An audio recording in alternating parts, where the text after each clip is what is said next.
Major news today announced in the Evening Gazette: Stewart Downing poised to tie up his long-awaited move to Aston Villa.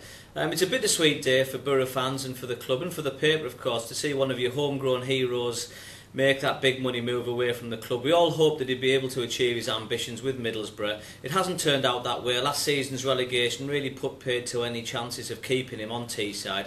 He's 25 next week, and really it's unrealistic to expect a player of his ability to stay in the Championship in this day and age. It just doesn't happen anymore. Perhaps 10 years ago, 15 years ago, you could keep a player for a year or two and hope to come back. It's simply not the case anymore.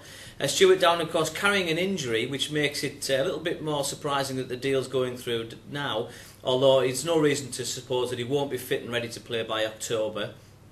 He's been working hard in the summer and rehabilitation.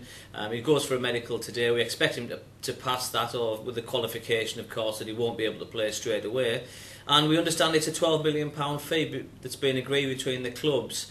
It's expected to happen, so it's no surprise. And the one thing it does do is that it gives Gareth Southgate an opportunity now to finish his team building for the start of the season. We've always known that Downing and perhaps Tunjai and Alves and Meadow will go sooner or later.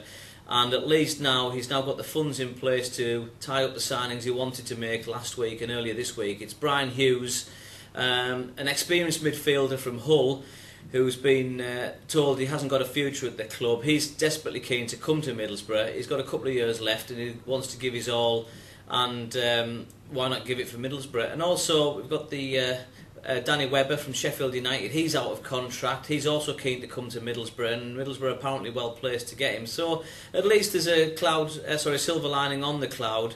But of course, ultimately, it's a sad day to see, as we've said, a homegrown player who's every chance of thriving with Middlesbrough and with England, unfortunately having to try his luck somewhere new.